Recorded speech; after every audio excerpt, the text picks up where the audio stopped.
All right, a happy Friday to you and yours, but an apology right off the top because I went almost a whole week without a podcast and then didn't even acknowledge it last Wednesday with WEI's Andy Hart. So apologies there. We're going to aim to get back to our regular Tuesday, Friday schedule here on Pat's Interference. And as we do that, I will also acknowledge we will have mailbag answers at the end of this episode, which I asked for on Tuesday and then also kind of ignored you for a few days. But we had a big breaking story that tends to upend anyone who covers the Patriots. By now you're used to it. But even when the coach is gone, even when the owner you think is done speaking, no, they're not done. No, they're not done speaking. And so before we dive in here with Alex Barth of 98.5 The Sports Hub, I also want to say thank you to everyone who attended last night's Patriots draft party at Vitamin C Brewing. We raised over $8,000 for Boston Children's Hospital. It was me, Fitzy, Doug Codd, Phil Perry, Jeff Howe, Bob Sosi. Alex was there. We had Tayler Kyles came out, John Lyons, Nick Cattles. Like it was a great night, a lot of laughs. Fitzy was on an absolute tear.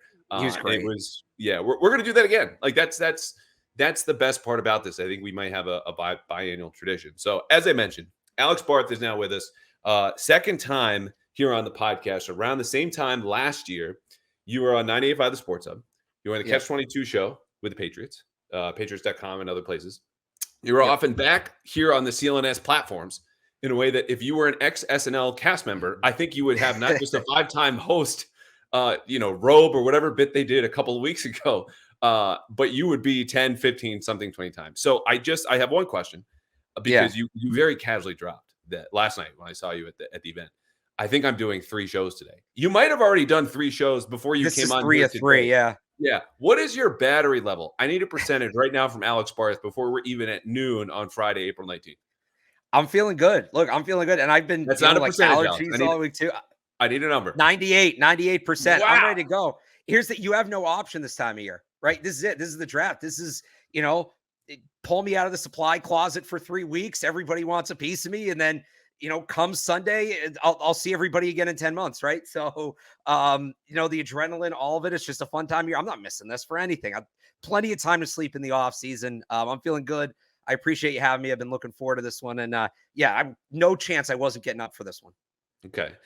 First of all, you were a liar. You were not at 98%. I could see it on your face. But I know the I should have said 98.5. I should have been for the brand. There you go. Yeah. That if we had a penalty box, I might have sent you for 30 seconds, even if only just to rest during the podcast. But look, first of all, what you said diminishes your work year round, which is you grind. And I'm going to say this in a way that might make you uncomfortable, but it's honest. You work as hard as anyone on the beat. And this is not a Belichickian kind of cliche compliment. That's absolutely true. You can follow Alex for Celtics stuff, for Bruins stuff, for Patriots stuff. You were there. You were at the press conferences in the locker room, not just in the supply closet when we pull you out and need to do some NFL draft spring cleaning. And so, yes, I do have you on the podcast for the draft because your passion is what sustained you here. Midday Friday when you've done a billion shows. You've had markers thrown at you or in your vicinity with the big board and the Felger mess. And we are going to talk about the draft here today because of the way that you grind, the way that you care about this, and the way that merges into some very, very good content and thoughtful analysis on your part. That being said, we are going to start with a silly little game. It is not serious. And I told you a little bit about this before we started recording, and I mentioned it in my rundown. This is the Belichick family guessing game. And I am not kidding when I say that. This is an actual game played by Steve and Brian. Steve, now the defensive coordinator in Washington. Brian, still the safeties coach of the Patriots. Everyone knows Bill. When in the early 90s, Bill was the head coach of the Browns. And they all lived in Cleveland and would take these family trips south down to Canton to obviously visit the Pro Football Hall of Fame. So as Steve opened up to me on media night for Super Bowl 53, so going back February 2019 or late January, he was telling me about this game where Steve and Brian would sit in the backseat of the car. They've had all of these football cards, hundreds and hundreds between them. And as they're driving to kill the time, they would pick one up and they would read to Bill in the front seat a player's height, his weight, his college, his position, and draft class. And Bill, knowing that these cards spanned years and years and years, had to name the player. So we are going to play a version of this Belichick family guessing game with Alex Barth. Now, granted, the draft class is obvious. It's 2024. Okay. Yeah. Like this I would be very exceptionally cruel if I just pulled out prospects from other classes and had you guess. As I say, we do this in 2024. I have 3 players. I think you can get at least 2 of them. You might even get 3. But I'm not going to give you the draft class, and I'm not going to give you the position. I will give you the position if you don't get it initially. Okay. and we'll see how you do. These are not, I All will right. say, UDFAs. They're not 7th-round picks. They're not 6th-round Okay. picks. This is my trust in you to show the people you know your stuff. All right. No Let's pressure. do All it. right, ready? And the No stakes are pressure. All high. right. There's All right. the Steve and Brian. I actually didn't talk to Brian for the story, but Steve was saying the stakes were very high. Dad Yeah. hated to lose, and there's no word if Steve had to grow out his hair because he lost this game himself. But we will dig into that a little bit later. All right, All right. first off the top, I have 3 prospects, and then we'll get to your draft crushes, and then pick players Cool. we think the Patriots are going to take. All right. 6'1", Yep. 197 pounds, Yep. University of Washington. 6'1", 197 pounds, University of Washington. They have so many guys. That's what makes this tough. They got all these receivers. They've got some defensive backs. Talk it out. Take your time. Right. So it's not Michael Penix. He's bigger than that. It's not Rome Odunze. He's bigger than that. I instantly go to Jalen McMillan, Jalen Polk, and Dominique Hampson, who's the safety, who's not getting talked about as much. I think Polk's a little taller than that. I think Polk's like 6'2".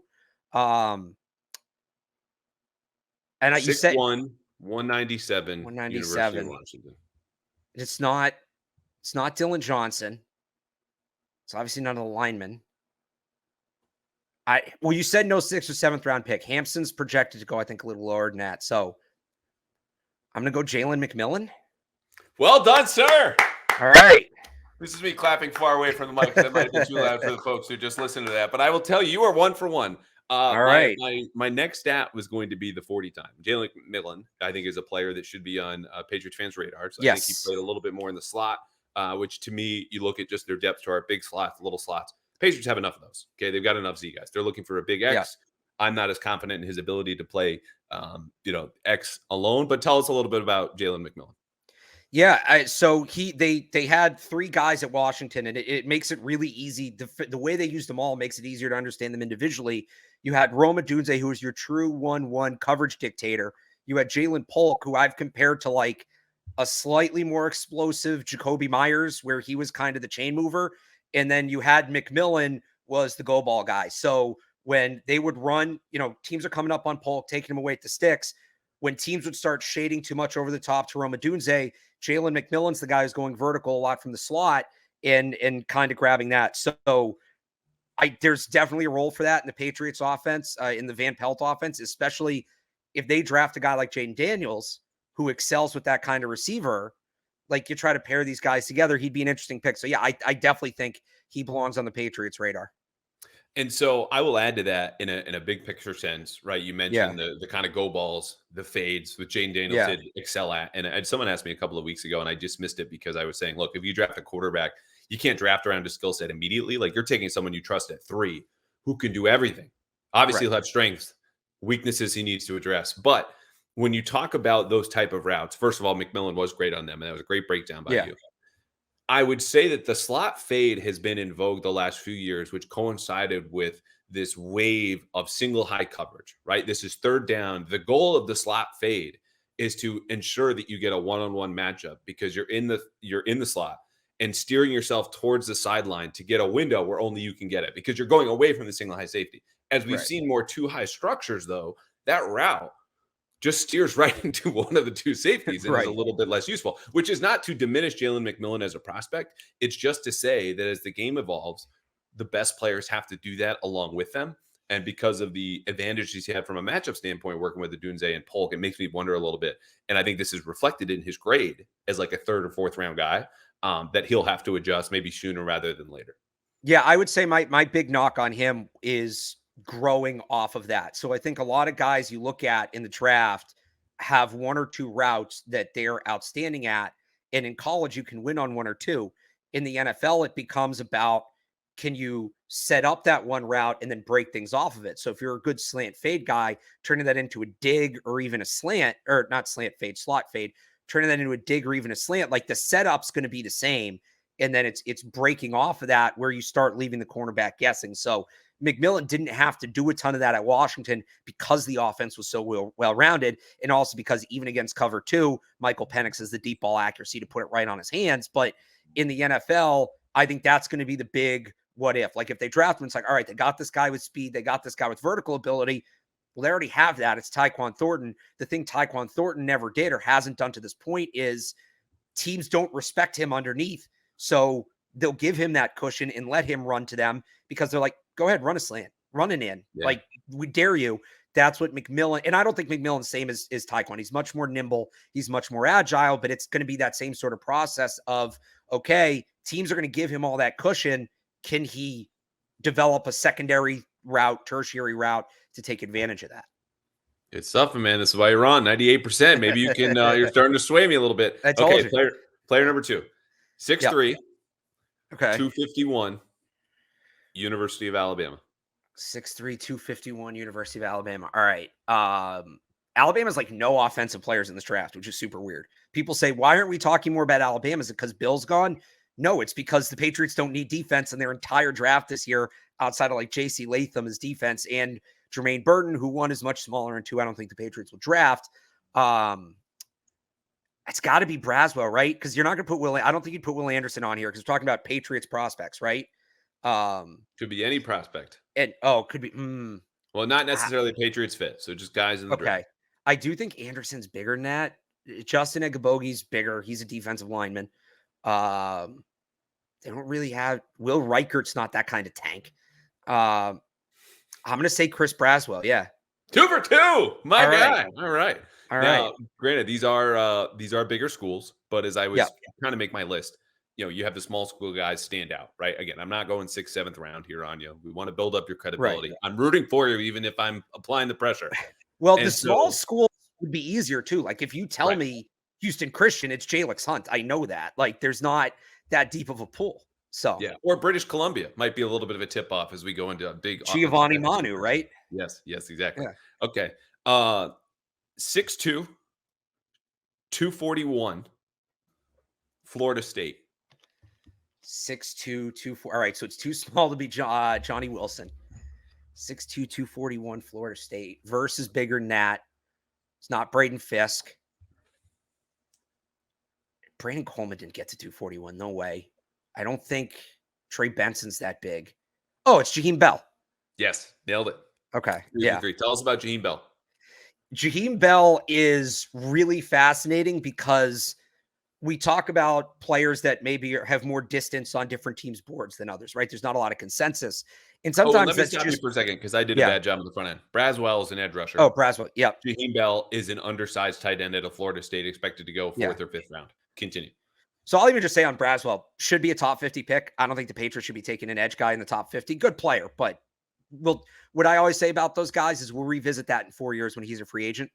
On Bell, it's not even that teams are going to disagree on the skill set. I don't think teams are going to be the same on what position he plays. Like he played tight end at Florida State, but he lined up everywhere. Is he a big slot receiver? Is he a move tight end? Do you try to work with him as a blocker, make him inline tight end? Is he a fullback? I've heard some people say he could be used in like a Kyle Hughes check role. If you're creative enough, you play him everywhere, right? But how do you use this guy? Where do you put him on the field? Because his skill set, sometimes there's a guy who's used as a tweener in college, but it's easier. It's college football, right? In the NFL, it's clear like, all right, he can do all these different things, but this one skill set is the only one that's going to translate to the NFL. So we're going to put him here. That's not even clear with Jaheim Bell. Is he a big slot receiver? Well, he's not really fast enough. Is he a, Mike Gesicki kind of tight end? Well, he's not really big enough. Is he a move tight end? Yeah, maybe, but does he have the yard after catch? But and that's not to say he's just a bad player. Like he's definitely, there's things he's good at as well, but you ask 5 different scouts what position he plays, you might get 5 different answers. For a team like the Patriots, that's kind of rebuilding their offense, a new offensive coordinator and starting from scratch. A guy like that could be very enticing because you're not going to draft Jaheim Bell to fill a role that you feel is absent. You're drafting Jaheim Bell to create a new role in your offense. And the Patriots are in a position to do that. I think he would supplement Hunter Henry very well. Didn't have a great pre-draft process, didn't test well at the combine, didn't have the best Senior Bowl. So they may be able to get him middle of day 3. He's a guy, I could see them targeting him for sure. He, and watching him and also looking at some of those measurables, it's not an exact comp, but I think this is fair and certainly relatable to Patriots fans. Jonnu Smith came to mind, right? Yeah. Like Yeah. He can move around everywhere. You try him in the backfield, it's not a great fit, but he's the undersized, more athletic move tight end. And the testing numbers were close enough. Again, I threw that in there in our Yeah. mock draft or breakdown or some prospect fits that I had the other day. And so that's the name I would keep in mind. And again, also understanding that the statistical ceiling seemingly in New England might be Johnny Smith. And that's what you should have from a 4th or 5th round pick, which is a disappointment. Right. But again, we're trying to pick your brain here. Before you and I take turns and draft 5 prospects that we're maximum confident the Patriots will draft, and we're going to have stakes here. This part, give us a couple more players, 30 seconds on each that just Alex Barth absolutely loves. All right. Well, I won't give away any of the guys I'm planning to pick in a little bit. I'll actually start with the guy, maybe not even for the Patriots, but I think Patriots fans should know about. And this is the guy Bill Belichick would have picked if he was still here. And that is Cooper DeJean from Iowa. Super defensive back. That's what I've been calling him. He played mostly boundary corner at Iowa, and he's going to do some of that in the NFL. But this is a guy who is an elite tier athlete. His reaction is incredible. His instincts are incredible. And the way I see him fitting in the NFL is you need a guy, you need extra help on the boundary this week. All right, Cooper DeJean, you're going to be a boundary corner this week. You need a guy to cover running back. All right, Cooper DeJean, that's what you're doing this week. You feel like you need more help at free safety. That's what he's going to do this week. Also an elite kick and punt returner.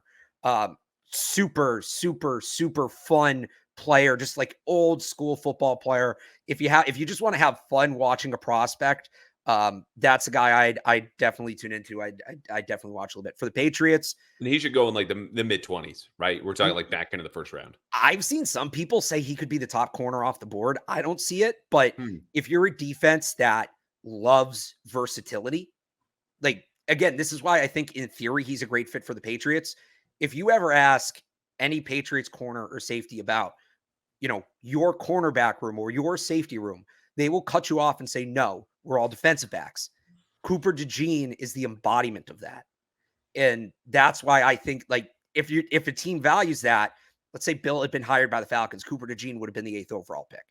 I have no doubt about that. And let's it's another good breakdown. And I just want to stop here because I think some people listening would be like, okay, cool. You just told a bunch of squares that they're squares, and they go, no, we're rectangles. Like, who cares? But the point is, the Patriots defensive backs meet together. This was a change enacted in 2019 when Mike Pellegrino was a new quarterbacks coach. Brian Belichick was their safeties coach, all very green. So they kind of put their heads together and let them develop and talk. And what the benefit of this is, the way the Patriots taught, and I think still will teach their defense, is conceptually, meaning you're not just going to understand if Cooper DeJean comes in, this is what outside cornerbacks do. No, you're going to know everyone's assignment kind of in the back seven. And that allows them not only just extra depth by being able to rotate players, but flexibility within the scheme to make checks or calls or adjustments that disguises it snap to snap, even if it might be cover two. Like, I can go from the flat to hook curl or spin back and play the deep half. And you can only do that if you all consider yourselves,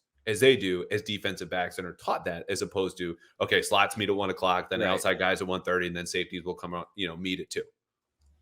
To borrow a phrase from Dante Scarnecchia that he used to use a lot for the offensive line that I think applies here, you want a group that sees it all through the same eyes. And that's very true on the offensive line. And I think the Patriots intentionally or unintentionally applied that to their secondary. I'll go back to players the Patriots might take, though. No. Well, I just want to know guys you like, because we're going to get to guys the I like. We're going to have our stakes, and we're going to have our players and guys that I've like teed up. And again, I'll just spoil this now. Whoever predicts more players at the Patriots draft between Alex and I coming up in a few minutes owes the other guy a 6-pack.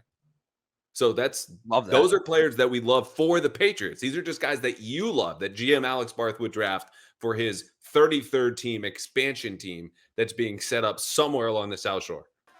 Okay, so I know we talk a lot about the draft in this podcast. It's a football podcast. It's a Patriots podcast. What else are we going to do until April 25th? Well, let me tell you, soon enough, we are going to turn our attention to the Celtics and Bruins because they're getting in the playoff action. And so can you with Prize Picks, America's #1 fantasy sports app, where right now you can win up to 100 times your money with as few as 4 correct picks with basketball, hockey, and other sports on Prize Picks. And I'll tell you, look, I like Prize Picks for baseball too. The Red Sox just started up. They're playing the Mariners, the A's. I put a little money down and I got a lot more money back. So download the app today and use code CLNS for a first deposit match up to $100. I did the same. Again, download the app today. Use code CLNS at PrizePicks for a first deposit match up to $100, and you can do the same. Basketball, hockey, and baseball. We got a lot to do until the draft, and you can find it all at PrizePicks. All right, I'll along those lines then I guess I'll go and the Patriots, maybe could draft this guy, but I'm just a big fan of his is Patrick Paul. I think a tackle from Houston. I'm a big believer in you can't teach size. And Patrick Paul he's 6'7", 36-inch wingspan, 330 something pounds, and he moves so well for his size. This is what's weird about Patrick Paul. Again, 6'7", 333. He plays like a 6'4", 310-pound tackle. And that comes with pros and cons. He moves incredibly well for a guy his size, but there's also sometimes you watch him and you're like, why are you getting bullied? Do you know how big you are? Like, hit back. So I think that's coachable. It's not a lack of aggression. He definitely is nasty, but he almost tries to like finesse when it's like, no, dude, just hit the guy. Just extend your arms. Like, you remember the game you'd play little siblings, you put your hand on their forehead and they swing their arms. They can't hit you. It's like, you can do that to any of these guys you're facing. And instead he's trying to like get cute with, hand movements and stuff. It's like, no, just go out there and get him. So I think that's coachable. And if you can coach him up, this is a guy that's going to be a matchup problem for anybody because he has that tremendous size and movement ability. And those are always some of the players I gravitate towards do you have the things that I can't coach? I think as an NFL team, ideally, you should believe in your coaching staff. So I'm looking at the guys that, all right, what does my coaching staff know how to do well, know how to teach well? Who are the guys that have everything but that? And for a guy like Scott Peters, who has a background in MMA, hand fighting, things like that. I was just looking that up. Look at you. Synergy here in the podcast. I was like, it's not judo. It's not jujitsu. It's just straight up MMA. I'm going to get my hands on you and break you, which Scott Peters is still built enough to do. Had his own gym training guys who like participated in international competitions. And he did this last year. When he was with the Browns, they drafted DeJuan Jones, who's, another level, 6'8", 370. Yeah. But they got a lot out of him last year, I think, in Cleveland. So a little different body type, a little different skill set. But once you hit a certain threshold of size, the coaching points become different because you're simply able to play differently on the line. And this is a coaching staff that just dealt with something like that. All right, give us one more and then we'll get to our draft. All right. Well, I guess I got to be on brand here, and I've had zero chances to talk about this guy because Bryce Baringer had a very solid rookie season. Tory Taylor, punt to win. This guy.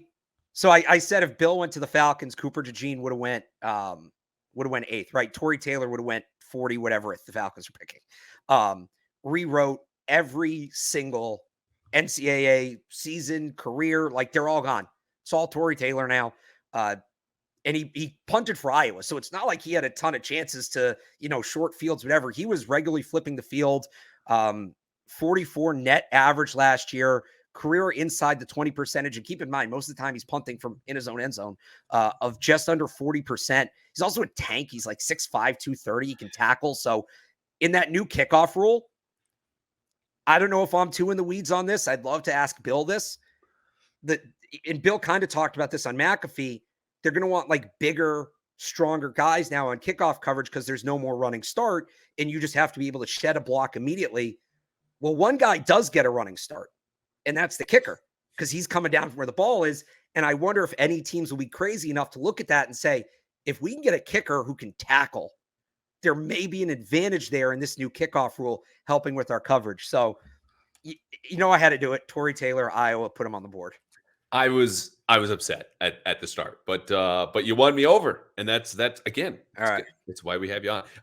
You won me over, to be clear, when you introduced the idea of punters and violence and tackling like this. I don't care about how he's flipping the field, and I was someone who was excited for Bryce Baringer and expressed that I think on Tom Curran's podcast, and then was poo-pooed and forced off the pod by Tom and Mike Giardi. I think Phil Perry was on there too. But the point is, I think it's a good point because punters or kickoff specialists are going to have to, or kickers, obviously, right, practice tackling more now in a way that they never had to before. Like, I don't think there'll be full contact, obviously, in 11-on-11 fully padded practices, but they are now literally the last line of defense. They are the single Right. high safety in every Greg Williams defense where everyone's like, I can't see him on the all-22. Oh, he's all the way back there. And that's an important role because you need to be in there. I don't know. Have any other thoughts? I want to talk to some more people, within the league about how that rule is going to work. But I think that's a good one where maybe every kicker now looks like Adam Vinatieri post-career at the start of their career so they can make these tackles. So it's a good point by you. Okay, to the main event.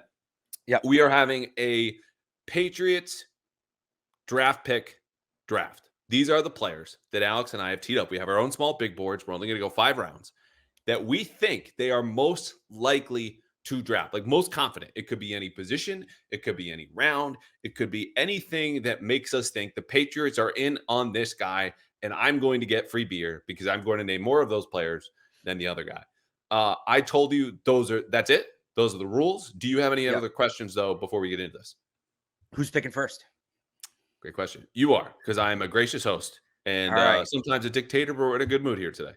Well, then, off the top, I guess I got to go Drake May. Yeah. Okay. I have to do it. I mean, through all the noise of the trades and the JJ McCarthy thing of it all, and now Michael Penix is getting this run, which I love. I'm a big Michael Penix guy, but not over Drake May. You know what Occam's razor is? Yes.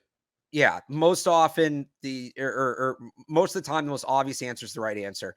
I think for where the Patriots are, you have to embrace that right now. And they spent, I don't want to say 20 years, because obviously Bill had some tremendous drafts for a long time, but we spent the last 5-6 years, we as media fans, everybody kind of bemoaning that, why won't they just be normal during the draft? Why do they have to be so unorthodox, get too cute? Now people want them to trade back for a quarterback. That's happened. Trading back in the first round for a quarterback has happened 5 times in the last 30 years. It hasn't happened in a decade. EJ Manuel's the last one. Last time it happened in the top 5 was 1995. The Panthers traded back from 1 to 5 to take Kerry Collins. And by the way, missed on Steve McNair. So Bill's gone, and now everybody wants them to do the unorthodox thing? No. Drake May, 3rd, stick it and pick it. He was at top of my board. You make a great point. I was writing a column off of Elliot Wolf's comments yesterday. And just kind of thinking about, Drake May, where this is probably going, right? It's going to be a full circle. Everyone starts going, the Patriots are going to take Caleb Williams or Drake May. We're all watching the draft pick probabilities. Are they going to pick 2nd or is it 3rd? Are they going to fall out of the top 5? And did this for like the last 6 weeks of the season. They end up at 3rd. Turns out this is not a 2 quarterback class. It's a 3 quarterback class. They'll have one available that they believe is worthy of the 3rd overall pick. And we know this because Elliot said that yesterday, which also reminds me, I forgot to ask you just your initial impression really quickly of what he said or didn't say yesterday we met for his pre-draft press conference. I think my big picture was just that they're keeping all options on the table, which has been, I think, a big overarching message throughout the offseason. 2 just smaller things that stood out to me. Chuks Okorafor penciled in as the left tackle. I don't love that. Gives me shades of Marshall Newhouse, a guy that's only played right tackle in the NFL. That's a harder move than people think. Flipping sides is tougher than moving like right tackle to right guard. And then along the same lines on the offensive line, when he's talking about, he was asked, do you have a team to support a rookie quarterback? And he said, yeah, we have, NFL players. He lists off the offensive linemen. He says, Mike Onwenu. He says, Okorafor. He says, David Andrews. And he says 3 rookies, but he means Jake Andrews, Antonio Mafi, City So. He did not say Cole Strange. I thought that was very interesting. This is no longer the regime that drafted Cole Strange. He's dealt with a ton of injuries. There's some good tape, but not enough to necessarily support him unilaterally remaining the left guard. I wonder if that's a job that's open for competition when camp starts. It's another great note by you. And I will say that was largely my takeaway too, because I think what people don't understand, and look, the press conferences are to bring the media in. It's to speak to the fans. But Elliot knows that his target audience is a twofold group. The 31 other front offices who are studying the tape of that press conference in the same way that Bill used to study press conferences of other coaches, looking, mining, hunting for tells about what's going to happen on Sunday or their plans or injury reports and what his draft intentions are. By keeping all of his options open, he looked at those 31 other teams and says, I'm not telling you bleep. And he did it with a smile on his face. The other group that he's talking to, though, are the people inside his own building, because everyone knows he's this de facto GM. His contract's up in May, but it seems like he's going to, stick around. And they know he's a sharp guy, he's a smart guy, a little bit quiet, but they don't know how he's going to handle himself and represent the rest of the organization. So when he says things like, we have NFL receivers. I do think our receiving group and our offensive line is being underrated. That to me was not speaking to us and an indication that this guy is so out of touch. It's to say he was standing by his players and wanted to risk the embarrassment, the backlash, the negative stuff that's always going to come from the media, because he said it's more important for me to stand by those guys and say, I have your back, because they've only heard him now speak twice. And the first time was at the combine. This time was in their own building with them around the corner, lifting, meeting, running. And then he's going talking about the team and says, I feel good about us. That contributes to the vibe. That's something just to keep in mind. But you and I are largely aligned there. Okay. Back to the draft. So I will say this draft has a sneaky amount of strategy to it. Not because this is something I invented this morning when I was thinking, what should we talk about? Even though I knew we were going to do prospects the Patriots should take. But you took Drake May. Yeah. If Drake May is gone at number 2, obviously they've got a decision there at quarterback. So I could either go quarterback now or wait a little bit later. But also, I'm not as sold that they will just pull the trigger on Jaden Daniels, the consensus 2 or 3 quarterback in this draft, where McCarthy's closer to 4, at least in the media side. So I'm going to wait. And instead, I'm going to take an offensive tackle who should be there in their second-round pick, fits from an athletic profile standpoint when you look at what the Packers have drafted over the years. He fits from a versatility standpoint, playing both offensive tackle spots. And oh, by the way, he's got a little bit of a mean streak to him. So when Scott Peters, kid you not, is grabbing these dudes in the pre-draft meetings at the combine just to get his hands on them and is shaking them, something I was told, this guy is going to meet the moment and stick his chest out. And that is Kingsley Suamataia. And he's 21. He had a top 30 visit here in New England. He's been rumored to maybe go in the back end of the first round because there's a drop-off right in talent from the offensive tackles, unlike the receivers. Like the receivers just go for days. You can go one at the end of the second round and feel great about him. He's my top pick here. Again, from an agility standpoint, the versatility, the youth, he's strong enough. He's raw, don't get me wrong, but this is a team, a front office that knows they have time. Yeah, and that's a good pick. And that's a guy that I think you talk about, or they've talked about, getting, building the culture and getting the kind of people they want to work with. And he's somebody that had a role like that at the BYU program. And I think in a left tackle, it's kind of like a quarterback. You want a guy that everybody's going to get behind, literally and figuratively. And it doesn't have to be at left tackle. I guess you want that on the offensive line. It's been David Andrews. David Andrews, I mean, he's been a team captain, but he's also been kind of the de facto captain of that offensive line for a long time. Yes. And Kingsley Suamataia, from what I read and hear, is like another guy that maybe, who's going to be that next guy that steps up? Is it Mike Onwenu? Maybe. But having another guy like this is our offensive lineman. This is the guy that represents this position group. You're looking for that if you're taking him in the first round. You're not just looking for a starting caliber left tackle. You are. But you're looking for a guy that's going to anchor your offensive line. And I think Suamataia could fit that mold. So I don't know if you want to move on to my next pick, because it's actually funny the way you set that up.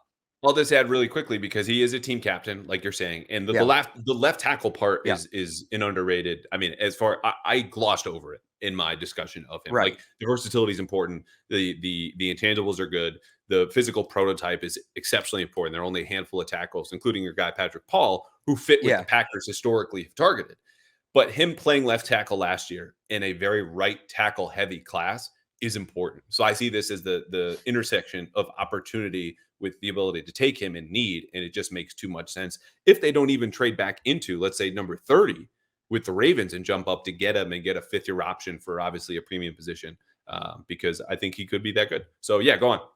Well, no, it's funny you say that, because in my last mock draft, I had the Patriots moving up to 30 to take, and you talked about, who's going to fall from tackle to 34. If it's not Kingsley, it's going to be Tyler Guyton from Oklahoma. All right. Who they've met with, they hosted for a visit. So the thing about Guyton, and he's another one of these big, long, athletic tackles, not super experienced, 15 career starts, so it's not quite Amarius Mims, but it's not exactly a veteran either. Right tackle at Oklahoma, but right tackle in a lefty quarterback offense. Dillon Gabriel, who's not coming out this year, I think he transferred. He's somewhere. Every quarterback transferred. Dillon Gabriel's a lefty. So as much as I just said with like Chuks Okorafor, I don't love the idea of moving a right tackle to left tackle who hasn't played it, because it's like learning to write with your other hand. There is an element of, so at the same time, like if the Patriots drafted Michael Penix, right? I'm moving Mike Onwenu back into right guard, because there are certain things that come with being a blindside tackle on either side that are unique that I think might tailor better to somebody else's game. Guyton's done the blindside thing. And I think the athleticism helps a guy move from one side to the other. Like you said, they maybe don't need a guy initially. The way I've talked about Tayler Guyton, I don't think he's a day one starter, but I think he's a year one starter. I think you can start Chuks Okorafor or whoever over there at left tackle, and you see how it goes. But by the time he gets like Halloween, a guy like Tayler Guyton's probably going to be ready. He's going to have seen some more, live NFL reps, and he has that significant upside given his athleticism, given his size, given his experience as a blindside protector, I think, to be a franchise kind of left tackle. So do they trade up for him? Is he there at 34 because Kingsley goes earlier? These two guys are going to kind of, one's going to be the last tackle in the first round. One's going to be the first tackle in the second round.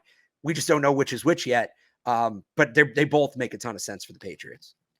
They really do. And it's funny when you said he's done the blindside thing. I'm like, was he portrayed in a movie that later had tons of regrets and ended with lawsuits and all these terrible things for Michael Orr? Like, God, I hope not. This has been no, he's blindside blocker thing. Yeah, peaked in theaters. Shout out to Michael Orr. But no, I like it. He's another guy. Again, you look at short shuttle, 3-cone, things that they value in terms of length and positional versatility. Tayler Guyton's right there with a lot of the other tackles that the Patriots now will like, following a Packer model. Okay, so Drake May's gone, Tayler Guyton's gone, Kingsley's gone. I'm going to add another offensive tackle.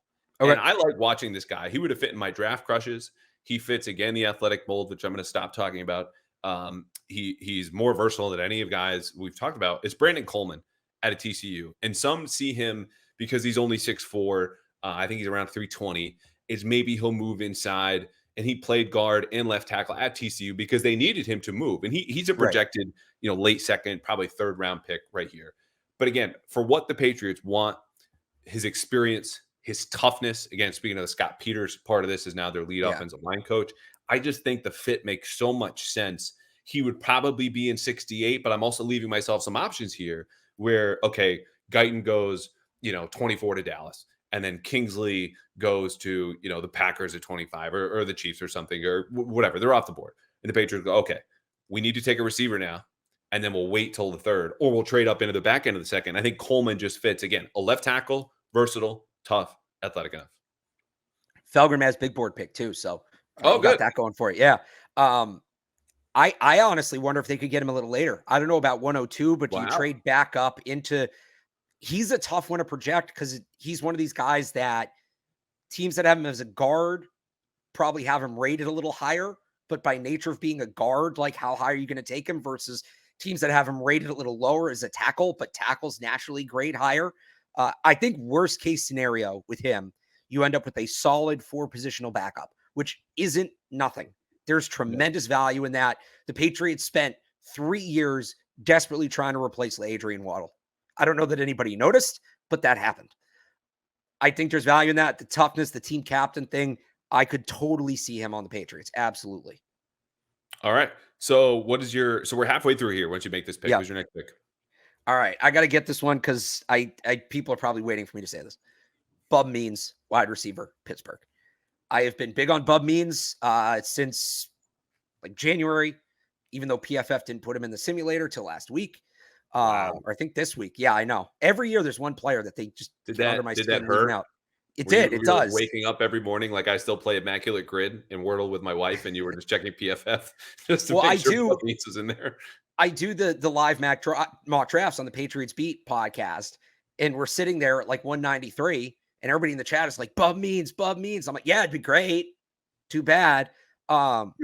So let me start with this. Why I like Bub Means for the Patriots. Tyquan Underwood was his coach at Pitt, was his positional coach. And from my understanding, like there's a good relationship there, right? They like working together. They both felt they worked well with each other. So sometimes this comes down to, especially later on day 3, is there one guy in the room who's going to, put his fist on the table for a prospect and really be like, this is the guy we got to grab here.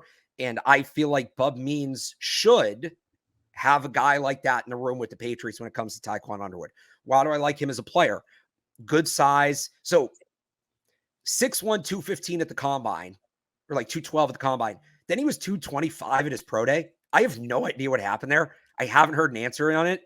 10 pounds in like 3 weeks seems like a bit much. I wonder if it was a clerical error. What are But those sandwiches in Pittsburgh?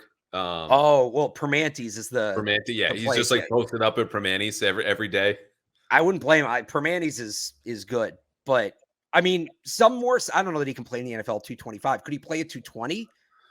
Maybe, because he's a big, deep threat receiver. So he's great at the catch point.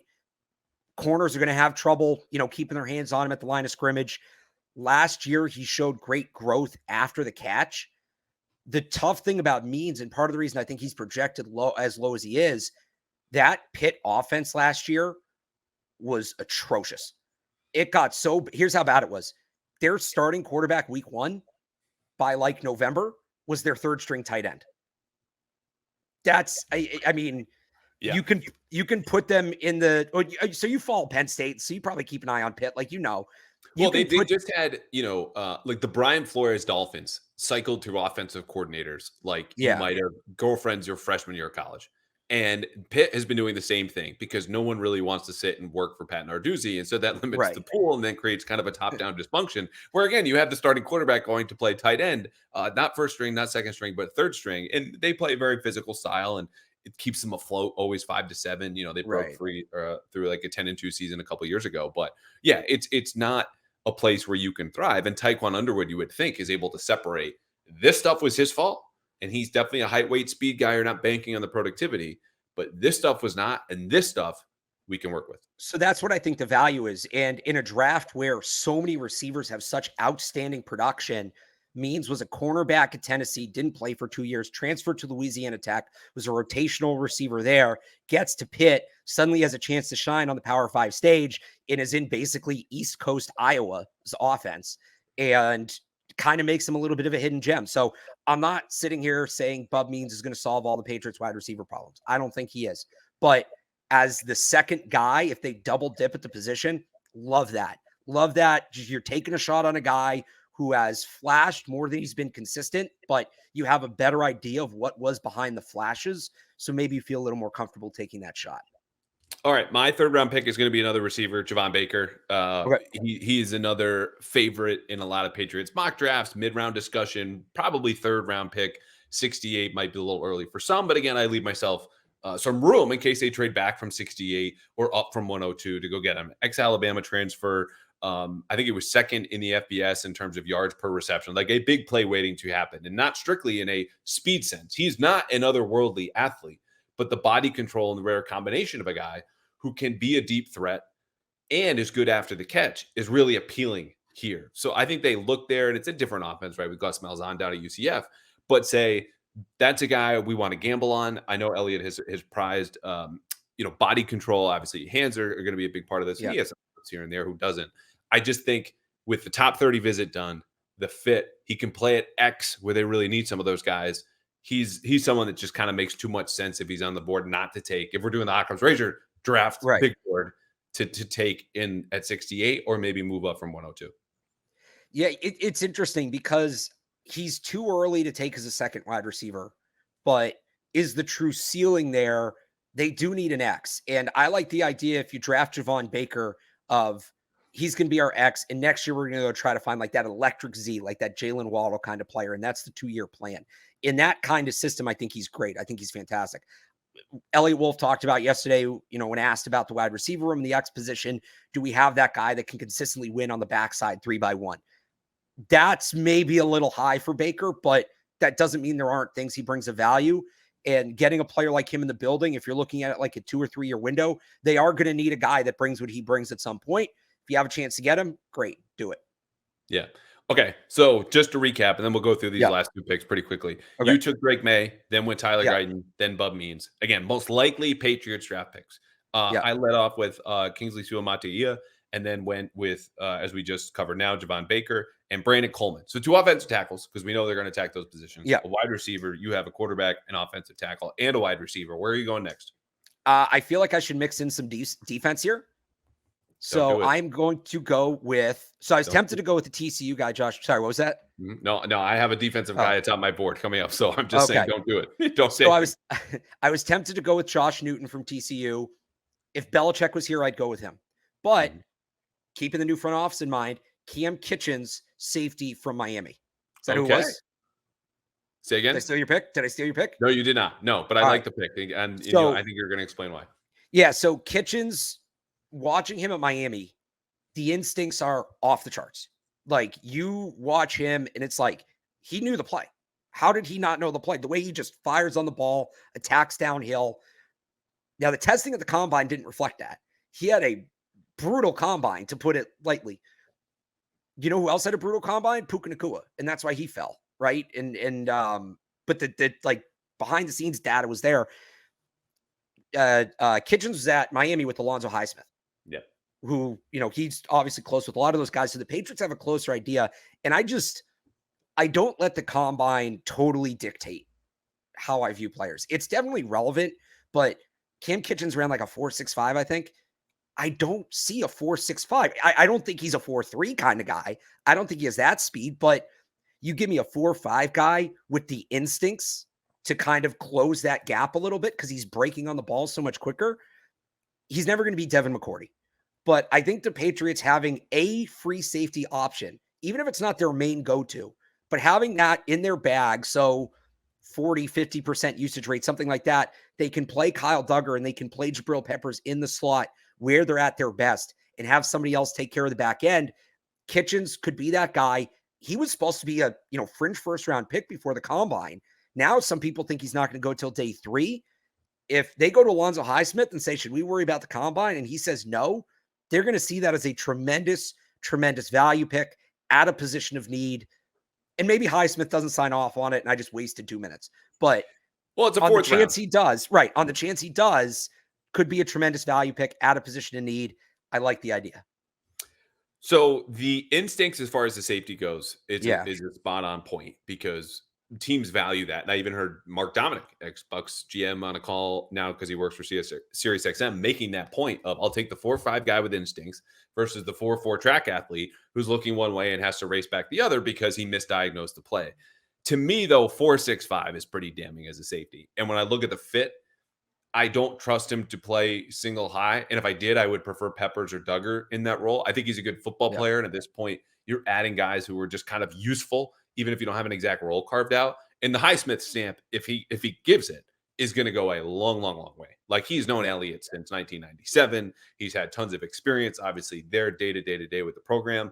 I just think if they're looking for a free safety, his name escapes me now, but you can fill this in. It's something like Dardarian from Texas Tech. Kid who actually runs a 4.4. Dadrian Taylor Demerson from Texas Tech. Yes. Yeah, he'd be he's going to go a little bit earlier. They're probably going to trade like back end of the 3rd round, but yeah, he could be. Him and Kalen Bullock are the 2 top guys in that range. Right. And I think it's Mark Perry out of TCU. Safety they just met with him, right? Yeah, they just did. So, I lean a little bit more towards the raw speed for safeties, but the instincts point is a good one because Devin McCourty was not just a 4.4 guy. He had exceptional eye discipline, instincts, everything that we watched with Devin McCourty. I don't need to explain. Right. But I do see that as kind of like a late round flyer guy, like you're talking about. Taekwon Underwood stands on the table, says, take my guy. Alonzo Highsmith stands on the table. He doesn't need to finish the sentence. I think it's just going to happen. I went defense as well. I would say, sorry, real quick. I'd say along those lines too. This won't count as my pick, but Miami has another safety, James Williams, a little later in the draft. He's more of a true box safety, but that could be, those are the 2 guys I look at with Highsmith that like would be the guys he'd probably stand on the table for. Speaking of more like rough offenses, like all those horrible, horrible losses last year for UM. Georgia Tech, like there's just a dearth of offensive players there because of just how dysfunctional it was. Right. Yeah, it's just a difficult situation. I'm going down to Mississippi State, and I'm grabbing a corner who did not have an interception, which under the previous regime, that's bad. That's really not good. Patriots always prioritize ball skills in a way that like you need man-to-man skill sets and be able to make a play on the ball.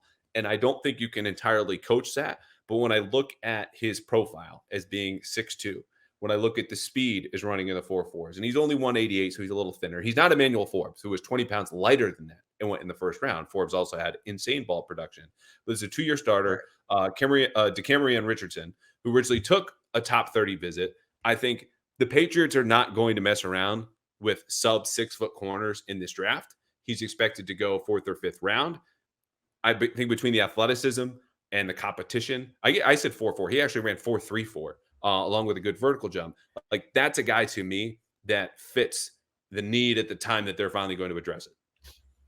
Yeah, so it's funny. Elliot Wolf said yesterday, he was asked about, athletics. Are you drafting football players? Or are you drafting athletes? And he said football skill is paramount, but later on day 3, we will take some height, what do you say? Height, length, speed chances, right? Or height, length, athleticism, whatever it was. This is that guy. This is a guy that it just, brings the size, brings the speed you want. Okay, can you teach him to play corner? Patriots have a pretty good history with those guys. And Mike Pellegrino has a pretty good history with those guys. So there's a couple guys later on day 3, I think fit that mold. Beanie Bishop from West Virginia. There's another guy from Ole Miss, Deontric Prince, I think his name is. But Richardson stands out, just 2-year starter in the SEC. Even though the production's not there, the experience is. And experience at the cornerback position is important because the more you see, the more you can process, the better you'll react. So, yeah, I could definitely see that, especially even honestly if they double dip at corner, because he's going to have value on special teams as well. Yeah, and the SEC level of competition. So plus, I'll admit Right. it, the top 30 visit put this over the top for me. The ball skills, again, if we're studying this from a Bill Belichick draft guide or history standpoint, off the board. Like you just that guy's not getting taken. And there are some other corners that I like man to man, which I'll just bring up now, like Kyrie Jackson at Oregon, transferred obviously. There's some off-field concerns there, getting suspended at Alabama, but again, the man-to-man type's a little bit bigger. Jackson's 6'3". But I just, for a new regime, new culture, I think they're going to stay away from the guys with quote unquote character concerns, which is a broad term that lumps in guys who, missed a couple classes or overslept or whatever versus like had a DUI, didn't care. So there's a lot of room there, but Jackson, there are some quote unquote off-field concerns. So that's it. All right. Your last pick. We're going to go back to the Washington Huskies. Devin Culp. Nice. I think tight end is a position where they probably wait. I know some people have talked about Cade Stover, even Jatavian Sanders. I think they're going to wait. And I actually go back to that Elliot Wolf quote where later in the draft, you're looking more just for athletes to teach how to play football. I was tempted to go Tip Raymond because they do need a blocking tight end. But that's a favorite of Pat's Twitter, the Illinois kid. The first time I looked them up, I was like, are these half-season stats? Like, well, I know Illinois wasn't great, but like, what are we looking at here? Yeah. You're looking at late career Dwayne Allen. That's the idea. Because they refused to throw poor Dwayne Allen the ball for 2 years, but he was out there blocking his ass off. But I'm going to go with Devin Culp. Really good athlete at the tight end position. They have time to develop a guy. Hunter Henry signed for 3 years. They have Austin Hooper under contract this year. I do think they're going to take a Husky. I don't know how much intel Bill's given them, but Steve obviously still has connections in the building. And Steve didn't coach Devin Culp, but he's out there for the pro day. He's talking to the coaches. Devin Culp, Washington. Put him on the board. All right. My last pick, I'm split. I either have a third offensive tackle who's had a 30 visit, and it's going to be a 6th or 7th round dart throw that they bank on as a developmental guy, played left tackle, or the pick I'm actually going to make, which is Jaden Daniels. And this is to head against Drake May. Yeah, smart. Drake May going number 2, and then Jaden Daniels falling to them at number 3. And I know there are high-level decision makers in the organization who like Jaden Daniels, has been reported on. We've done it at the Herald, but when we talked to Elliot Wolf yesterday too, he seemed to indicate like this group of it's him, it's Matt Groh, it's Gerard Mayo, then it's a coordinator, and like you've got other experienced people, Alonzo Highsmith in there. Like there's enough support for both quarterbacks, and so I think right now, again, if May goes 2 to Washington, we are all going to have a mini meltdown in the media. But we will very quickly come around because Jaden Daniels is widely regarded as, at least supposedly in the league, is just as good. And I think the Patriots are a part of that. And in case that does happen, he is my 5th pick. So to review, offensive tackle at BYU for me, this is my team, then your draft, and we got a quick mailbag and we'll get out of here. So Amata Ia out of BYU, left tackle prospects. Another left tackle, TCU's Brandon Coleman, mid-round pick. I think his game is a great fit. Javon Baker, UCF receiver, could play X. You're playing a little bit of a ceiling. Ex-Alabama transfer, took a top 30 visit. DeCamerion Richardson, also top 30 visit. Mississippi State corner, 6'2", 188, ran a 4.34. Like traits pick, middle of the day. Feel like you can coach him up. And then Jaden Daniels, who needs no further introduction. All right, Alex Barth's draft classes looks like what? We got Drake May, needs no introduction. Tyler Guyton, it's funny. A lot of these guys, it feels like it could be one or the other, right? So Yeah. they wait a tackle for 34. What is it? Yada? Yes. I've been saying Well, Suamatia. not exactly, Okay. because you were leaking confidence there at the second, but Suamatia. Suamatia. Okay. Do they stay at 34 for Suamatia, or do they go up to 30 and get Tyler Guyton, who I have? Do they take a guy like Javon Baker at 68, or do they wait a little bit and take a guy like Bub Means, who I have later on? I have Cam Kitchens. I don't think he really crosses much with Richardson. And then I took Devin Culp, the tight end from Washington last. Although, hang on, you said you had another tackle. You want to bring back that guessing game real quick? Because I'm curious who it is. No, because he's a small school guy. It's not our friend from British Columbia. Oh, but it's Georgia State. I like this guy too. He's great at the Senior Bowl. It's huge. Absolutely massive. Oh, I'm blanking on the name. I know exactly who it is. I just can't remember his name. Travis Foster? Glover. No, Travis Glover. That's who it is. Yeah. 6'7", played left tackle, developmental. They saw him at the Hula Bowl. They saw him for a private workout at his pro day, and then recently had him in for a top 30. So that is a lot of flirting, not to finally take you out for maybe a couple of years and sign you to a late round contract. I'll tell you what sold me on Travis Glover. There was one at the Senior Bowl, and they're doing one-on-ones, and I mean he's getting nasty with it. And one guy kind of started coming after him after the whistle, and he just stands there, arms by his side, and goes, "Try it." And the other guy turned around, and like I know that you evaluate the football player too, but especially if I'm taking a shot on a later tackle, like, yeah, sign me up for that. That's what I want on my football team. Yeah, that also goes for draft me. Try it. Yeah. See how it feels. See how I look in the uniform. Try it. Speaking of the guessing game, though, because I was going to sneak one on you late. This is a fourth player. This is another big school, but I think there's a little bit more size overlap. So you might have to make a 50-50 pick. This player is 5'9", 182. I said 5'9.5". Okay. 182. University of Michigan. 5 foot. Oh, it's Blake Corum. Oh, no, wait. 5'9.5", 182. 182, Michigan. University of Michigan. No, Blake Corum's bigger than that. It's Roman Wilson. So your final answer. I messed with you earlier when you immediately nailed Chris Braswell. So don't hang on. Well, I'm trying to overthink it, but don't overthink it as a professional overthinker. Well, now I've got a third guy in mind. You know what? But this is leading into the mailbag. A lot of Patriots fans have questions about this guy. So I'm going to take my shot on this. Mike Sainristil. Damn it. 4 for 4. Well done, sir. That is excellent job by you. I was thinking you would have to pick between Roman Wilson. Sainristil is a nickel corner. Super tough. Love to see him here, but they have enough guys who, as I described in my last episode, fit in kind of a Russian doll level of corners in New England because they're just one smaller after another. But you were 4 for 4. You can play the Belichick family guessing game with any of your friends, and you have full permission to do that. So on the mailbag, just 3 questions. We're starting on a downer.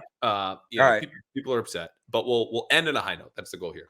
Chris is asking, quote, even if someone could get Kraft to spend, why would anyone want to come here with all this dysfunction? It doesn't seem like a destination anymore. I should add, this is necessary context. I asked for mailbag questions Wednesday, immediately after that ESPN story drop that I absolutely dissected with Andy Hart. So I think Chris is a little upset by that. But here's the thing.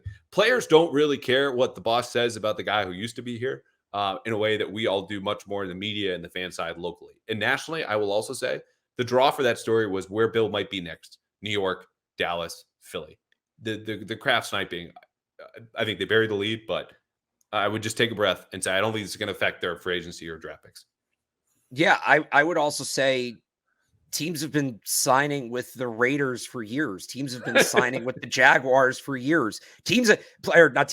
Players to this day still sign with the New York Jets. Couldn't tell you why. Well, I can, because they offer them the most money.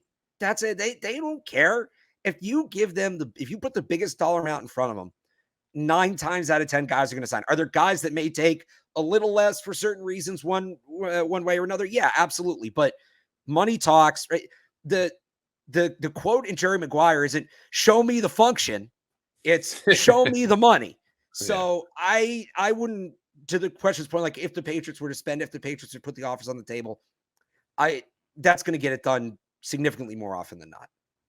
And second, I would not even secondarily to that. I Yeah. would say tertiary, right? Because the money is a level, a tier unto itself. Why Yeah. players sign, why anyone wants to come to an organization.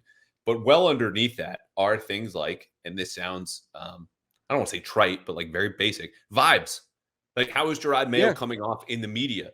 Does Drake May have a highlight that goes viral? If they do draft Drake May or Jane Daniels and he's electric, they suddenly become a hub. He's a magnet, as Gerard Mayo said, for players to come in here. So it's about coach and quarterback and how fun does it look?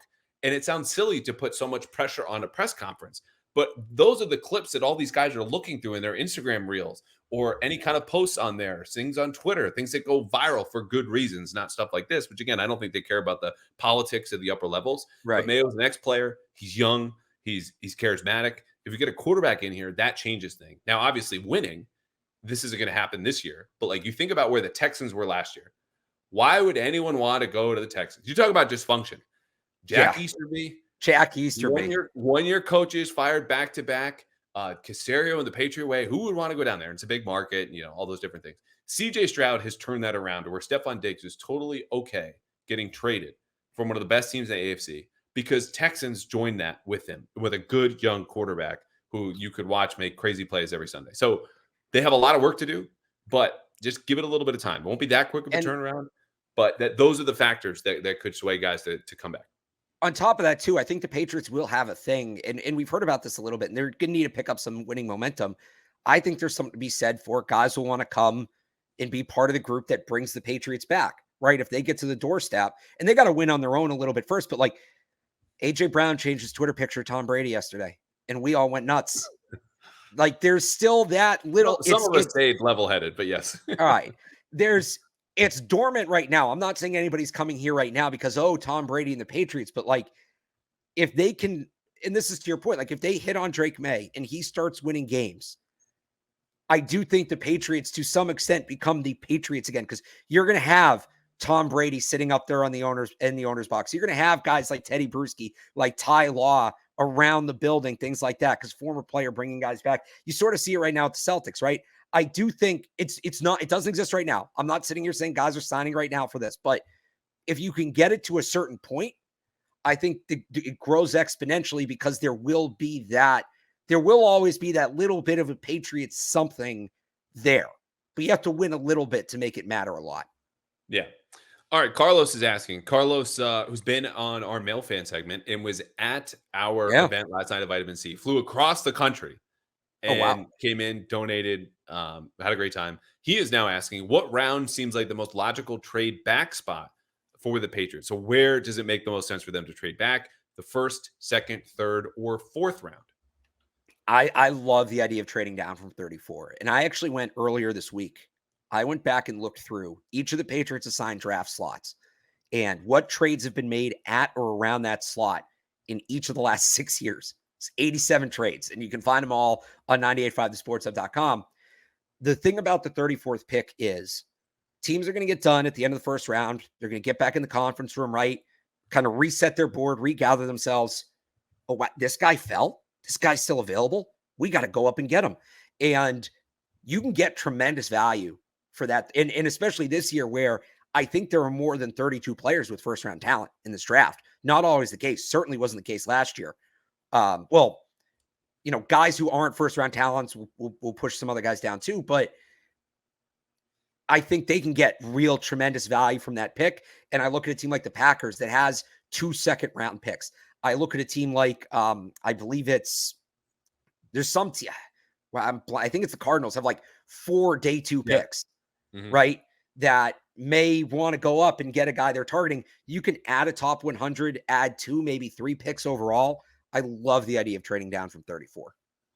I like 34 as well. And it's interesting too, because we in that space from, let's call it 11:30 Thursday night to 7 p.m. Friday. So much is made of whoever has 33 can just auction off the pick. And you're right. There are a lot of teams going, their first round player still available.